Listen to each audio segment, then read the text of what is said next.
walks onto stage. Good whatever, lady and gentlemen. Battle of Wits is a Chinese language film with English subtitles, which can detract from the story. It was based on the Japanese historical novel, Bokukō, and was a multi-country effort. China, Hong Kong, Japan, and South Korea, all of whom have a long history of fighting with each other. Battle of Wits is set in China in 370 BC. Liang is a city on the border between two warring states. The Zhao army threatens to invade the city, killing everyone should they resist, and only the leaders and would-be defenders if they submit. The king calls for support from other powers, including the Moists. The Moists promoted the idea of impartiality. Within their ranks were the Mozi, who learned from Sun Tzu's art of war and were considered great military advisors. Pauses. Before we go any further. Spoilers. Ahead. Smirks. Ji Li, a Moist, arrives in Liang to defend the city, just as the king's emissaries ride out to the Zhao army to negotiate more favorable terms. The Zhao army are not interested in talking and kill any peace talks. Literally. Ji Li explains to the king that the Zhao army are not interested in the city. They are only interested in protecting their supply routes. Capturing Liang is a viable option to them only if there is little resistance. The king makes Ji Li the overall commander in charge of the defense of Liang. Let the battles commence. Pauses. Part of the story is of how defensive tactics and military knowledge allows peace to flourish when in the right hands, alongside the foolishness of revenge and seeking war. Ji Li illustrates his military knowledge through improving the range of an arrow. The Zhao army think they are at a safe distance, and their generals strut about like peacocks in plain view of the defenders. They offer the city a choice: fight or surrender. If they surrender, only some will be put to the sword. If they fight, everyone will be killed. Ji Li asks for an arrow and bow to reply to the Zhao army general. He ties some rope to the arrowhead to make the arrow spin in flight. The general waits for the king's response. Ji Li takes aim, stretching the bow to its limit, and lets loose his arrow. The general spots the arrow, but too late, and the Zhao general and his army retreat to a safe distance. Pauses. As part of the peace negotiations, now General Ji Li and the main Zhao general have a game of chess on a hill between the city of Liang and the Zhao army. It is here where the two generals learn each other's strengths and weaknesses. Ji Li refuses to surrender the city and tells the Zhao general to leave, on the understanding Liang will remain neutral in the war. But the Zhao general wants to take Liang and show who is strongest. Looks left. Sighs. Looks right. Egos. Smirks. The city of Liang work on Ji Li's defense plan, then await the inevitable attack. The plan is a very simple plan. Ji Li constructs a defensive line behind their weakest point, creating a lure and a trap in which the Zhao army will fall into. Pauses. The fight scenes are typical for Asian movies, using a lot of real extras, not CGI. As with modern war scenes, they are choreographed, with the camera angles not always able to capture the action, leaving the directors to dramatize the action in close-ups. The city defends itself with the usual barrage of missiles, along with some sulfur. Pauses. Chemical weapons were not restrained to 20th century, nor were they found to be all that dangerous when used correctly. It was only in the time of plain fields and the mechanization of warfare they became frowned upon, and eventually banned. Even today, chemical warfare is used. It is only some chemicals that are banned, and only then, if agreed. The advantage in agreeing to the ban is open trading in accurate weaponry for the civilized countries. Pauses. Remember, this battle takes place 400 years before Jesus Christ's death. Smirks. Yu is Ji Li's love interest. Her father dies in the first battle from traitors seeking to open the gates for the Zhao army, after which her devotion turns to Ji Li. The Zhao army fall into Ji Li's trap, sending their forces into the prepared furnace. The lighter fails, and Ji Li is forced to enter the cauldron, almost ending himself and allowing the trapped Zhao army to escape. Boom. Fortunately, Ji Li prevails, and the soldiers are consumed by the flames. The Zhao general, in charge of the charred remains, rides in to attack Ji Li.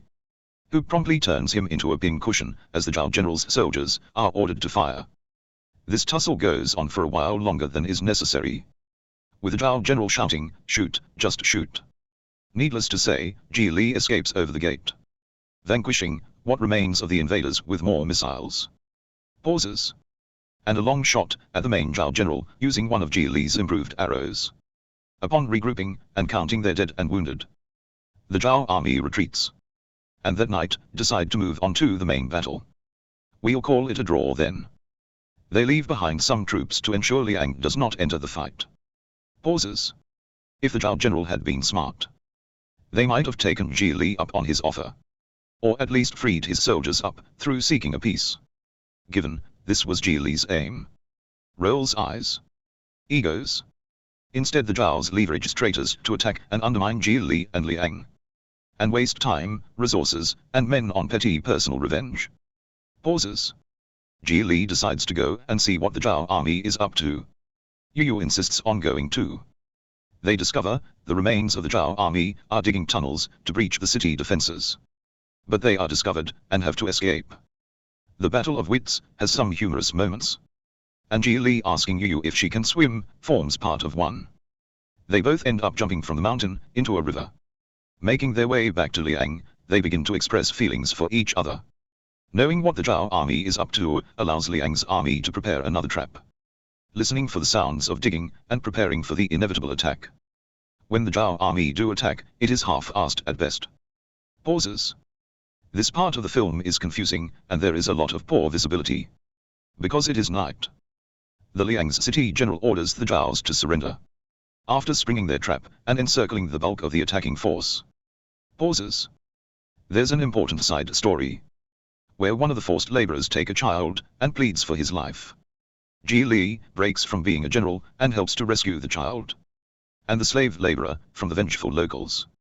Ji Li accepts the man's innocence in the Zhao army, only to discover his absence from the main battle. Allows the city's general to slaughter the Zhao army, feigning their surrender as a lie. Get them in a trap. Yeah. The English translation is pretty poor. Maybe they used Google Translate without translating back to the original text, to see if Google got it right. But you get the drift. Pauses. There is some attempt to make the film more relatable, with a saved little girl featuring in the end roll-up. Pauses. The Battle of Wits is about Ji Li and philosophy of the Moses, through the telling of a fictional semi-historical tale. If you're after War and Peace, watch War and Peace. Smirks.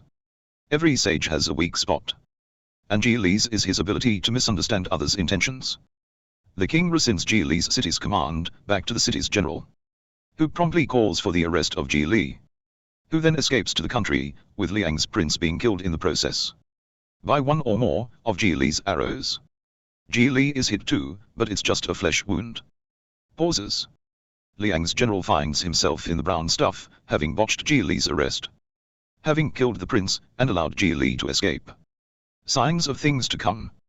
His only chance is to blame Ji Li and call him out as a traitor, seeking to overthrow the king. Pauses. It is at this point Ji Li reveals his great secret, at the fireside, to the slave laborer who threatened to kill a little girl. Smirks. Stay with it, there is a paycheck at the end of all this. Not just lost time. There is no cause and effect. The laborer tells Ji Li, "You saved them, but they turned against you." Pauses. "How come you came here alone?" Pauses. "The Moses didn't send anyone." Boom. Mind blown. They gave the top job to a fucking loser. Ji Li couldn't even muster support from his own people. Yet, that motherfucker was better at defending the city than the cunt who had the job. Pauses. Needless to say, the Zhao army take Liang without Ji Li's epic leadership, and call for the traitor Ji Li to surrender, or they'll kill everyone in Liang. Looks left, which they are going to do anyway. Looks right, but egos. Rolls eyes. Ji Li decides to turn himself in, given his peaceful philosophy. Yeah, right. Have you not been paying attention? Even the Zhao general's soldiers begin to tire of the killing. Pauses.